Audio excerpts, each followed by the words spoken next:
This is Golden Aquarians, Chapter 5, Part 2. Walt paddled as fast as his newly healed ribs would let him.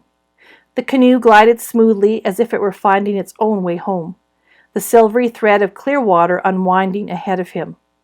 Slovak had quickly got the knack of the best way to paddle from the bow, and her muscle power gave him the extra headway to steer effectively. It was still not quite dark when they beached the canoe and hauled it back to the boat shed. As he closed the shed door, Walt hesitated. Part of him wanted to tell Slovak about the weird thing that had happened to him when they were sitting by the lake looking at the lights. But the cautious part of him, the old Walt, wanted to keep it to himself, to mull it over secretly and decide what it meant. While he was still hesitating, looking up the hill, she grabbed his hand. "Come on, I'll get us something to eat at home. We've got to talk about what happened down at the lake." Dr. Helgard was out. Slovak vanished and came back in her red jumpsuit with her hair neatly rebraided. She tossed him a terry cloth robe. "Get out of your things and warm up." She vanished again. And when he had skinned off his rain gear, he followed her into the doctor's surgery. Slovak had the refrigerator door open and was browsing among sinister-looking tubes and specimen jars. She came out with a jar of a dark red substance. "What on earth is that?" She laughed at his expression. "Spaghetti sauce. Fill that pan with hot water, will you?" She lit a burner. 15 minutes later, they were sitting on cushions in the living room floor with big bowls of spaghetti. "Well," Slovak challenged him, "do you want to talk first, or shall I?" Walt hesitated. The ideas that filled his head in the cave were so incredible, she'd just laugh. Like his poetry. He had lost Father's respect because of poetry, and he didn't want to lose the only friend he had on Aqua. "That's okay, I'll start." She waved her fork around. "I wish I knew how to describe what happened to me. Words don't seem to work, but I was being told, kind of inside my head, all sorts of things about Aqua. Afterwards, when we came out of the cave, it was like I was seeing Aqua through his eyes.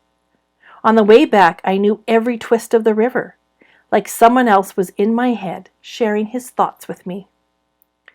The relief was overwhelming. That's exactly what happened to me, only I was scared to tell you. I thought you'd think I was nuts." "Like I said, Walt, you worry too much. Anyway, Greenie." "Greenie? Well, he had a name, but I couldn't make sense of it." "Okay, go on, Slovak." "He told me about his people. This sounds crazy, but if I understood him, the lights on the cave ceiling are like embryos. Does that make any sense to you? It sure sounds weird to me. I thought they were the larval stage of something that changes into something quite different. Like butterflies, you know." "Why butterflies?" "Because they start out as eggs that hatch into wormy things. Then later their bodies change into insects with beautiful wings." "I remember. I've seen pictures. Metamorphosis." "That makes sense, because Greenie said the shiny things remain in the cave until a special time when the water rises so high it fills the cave to the ceiling. Then they swim away and turn into creatures like—" Her voice suddenly wobbled. "Like the frogs we dissected in class." "Not really like them," Walt tried to reassure her, though he didn't feel too certain himself. "How did the Federation decide what made a species intelligent anyway? Back home it hadn't seemed to matter. Or had it? There were whales and— On Earth there's monkeys and chimps and gorillas. And then there's humans. Our DNA is that close to chimps and gorillas." He held up his hand, finger and thumb almost touching. "But humans are still different." "An opposing thumb? Is that all the difference, Walt?" "Does it matter?" "I think so. I think it's going to matter enormously." Walt rubbed his nose. "Well, humans have a past and a future. The other primates only have the present." "You mean we've got history?" "Yeah, and myth, and dreams of the future, of course, and different ways of looking at ourselves and the world around us, like with music, art, story. Those frog creatures don't have any of that. They can't, can they? They don't have possessions at all, do they? I don't think so. I thought about that when I first arrived on Aqua. When I saw... Walt stopped. Go on, said Slovig. I saw one of them, in the reeds. An alien about the size of the one that made the footprint, I guess. And you never told me? Anyway, they're not the aliens. We are. Her face flushed. Don't get mad at me, Slovig. I didn't tell anyone because, well, it sounded so unbelievable. That's okay. Anyway, you were talking about them not having possessions, and you said, if you think about it, they can't actually own much. Not with the planet flooding every so often. I wish I understood that bit better. I got the feeling that it's something huge and scary, but it's what they're waiting for.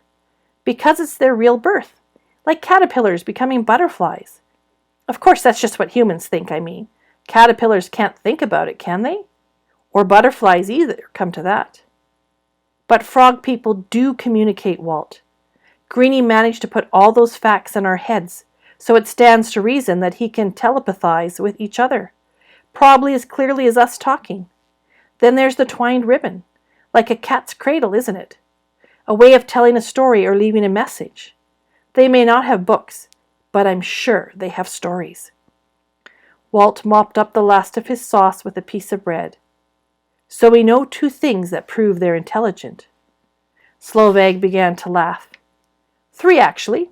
They have a sense of humor, that's for sure. Think of them using my ribbons to leave a message. And the way my rain gear was laid out beside me on the hill. But I'd actually really like to know what they got to laugh about. If we got it right, there's going to be something like a tidal wave that washes right over Aqua. When it's gone, everything's changed, and they have to start all over again. That doesn't sound like fun. A tidal wave? Is that what the rising water's called?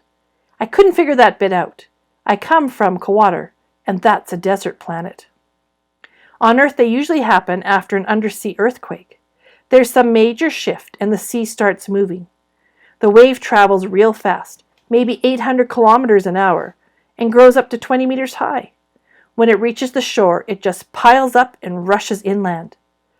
Walt's voice dried up, and he could feel the blood draining out of his face. That was what Greenie had been trying to tell them, that it was going to happen to Aqua soon. Don't you see, Slovig? A tidal wave would be bound to destroy our whole settlement. It would drown us all. We have to tell our parents. Slovig's voice broke into his frightening picture of the compound under meters of raging water. Walt, are you listening? I said there is no earthquake activity on Aqua. Are you sure? Of course. Oh, I guess we took that in class before you got here. Miss Cunningham said there was no seismic activity anywhere on Aqua. They stared at each other. Maybe it's just a myth, Walt suggested, or an ancient memory like the flood. Or maybe it's not due to happen for hundreds of years. His voice trailed off uncertainly. It hadn't felt unreal, or like something in history, or a long way off in the future. Slovig shook her head. I don't think so. Greenie sounded kind of happy, like he'd been waiting for whatever it was for a long time, but wasn't going to have to wait much longer. Maybe it's a flood that's got nothing to do with earthquakes. What are we going to do? You'll just have to tell your father. If there's really going to be a flood, a tidal wave, whatever, we'll have to leave Aqua. Leave Aqua? Walt gave a hysterical laugh. If I went to him with the story about a human-sized telepathic frog, he'd laser my brain. Don't exaggerate. He can't be that tough. He is. Look, Walt hesitated. Remember how ruthless he was with the snails? I know he's my father, but that doesn't mean he trusts me. Not yet. He brought me to Aqua just because I wrote him a poem. A poem? Really? Was it very rude? Of course not. It was for his birthday, but he was absolutely furious and said Aunt Gloria was ruining me. Can you imagine him believing me if I told him about Greenie? Slovig got up and began to prowl around the room. The problem is, we don't have enough evidence. Ideas coming at us from those lights in the cave are all very well, but who's going to believe us? You're right. What we've got to do is set up a meeting with Greenie, face to face. Hey, wait a minute. You mean talk to an alien?